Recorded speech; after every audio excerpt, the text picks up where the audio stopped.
2026 সালে দুবাই বা সংযুক্ত আরব আমিরাতের ইউএই এমপ্লয়মেন্ট বা কাজের ভিসা নিয়ে প্রবাসীদের মধ্যে অনেক বিভ্রান্তি থাকলেও বর্তমান পরিস্থিতি বেশ ইতিবাচক। সর্বশেষ আপডেট অনুযায়ী বাংলাদেশিদের জন্য কাজের ভিসা এখন সম্পূর্ণ বন্ধ নয়, তবে এটি একটি নির্দিষ্ট প্রক্রিয়ার মধ্য দিয়ে যাচ্ছে।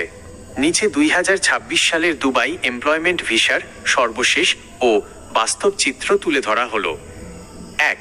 কাজের ভিসা কি হচ্ছে? হ্যাঁ, হচ্ছে, তবে সাধারণ অদক্ষ শ্রমিকের চেয়ে দক্ষ, স্কিল্ড এবং পেশাদার কর্মীদের প্রাধান্য দেওয়া হচ্ছে। যারা ইঞ্জিনিয়ার, আইটি বিশেষজ্ঞ, ডাক্তার বা শিক্ষক হিসেবে যেতে চাইছেন, তাদের জন্য ভিসা পাওয়া অনেকটা সহজ। সাধারণ লেবার ভিসার ক্ষেত্রে কোটা এবং কোম্পানির ক্যাটাগরির ওপর ভিত্তি করে ভিসা ইস্যু করা হচ্ছে। 2. নতুন ভিসার ধরন 2026 আপডেট। 2026 সালে সংযুক্ত আরব আমিরাত কয়েকটি নতুন ক্যাটাগরির ভিসা চালু করেছে, যা বাংলাদেশিদের জন্য সুযোগ তৈরি করেছে। গ্রিন ভিসা 5 বছর মেয়াদি। এই ভিসাটি দক্ষ কর্মী ও ফ্রিল্যান্সারদের জন্য। এতে কোনো কফিলের স্পন্সর প্রয়োজন হয় না। গোল্ডেন ভিসা উচ্চ দক্ষতা সম্পন্ন পেশাজীবীদের জন্য 10 বছরের দীর্ঘমেয়াদী ভিসা।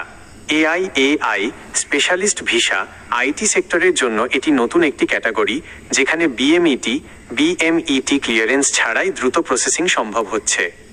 3. ভিসা পাওয়ার শর্ত ও প্রক্রিয়া। 2026 সালে দুবাইয়ের কাজের ভিসার জন্য নিচের বিষয়গুলো বাধ্যতামূলক।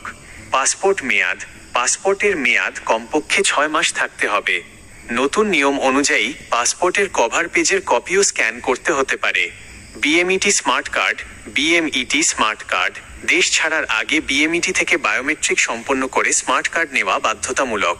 গামকা মেডিকেল GAMCA দেশ থেকে যাওয়ার আগে অনুমোদিত সেন্টার থেকে মেডিকেল চেকআপ করতে হবে। পুলিশ ক্লিয়ারেন্স বেশিরভাগ কাজের ক্ষেত্রে এখন পুলিশ ক্লিয়ারেন্স সার্টিফিকেট প্রয়োজন হচ্ছে। 4. খরচ ও সময়সীমা।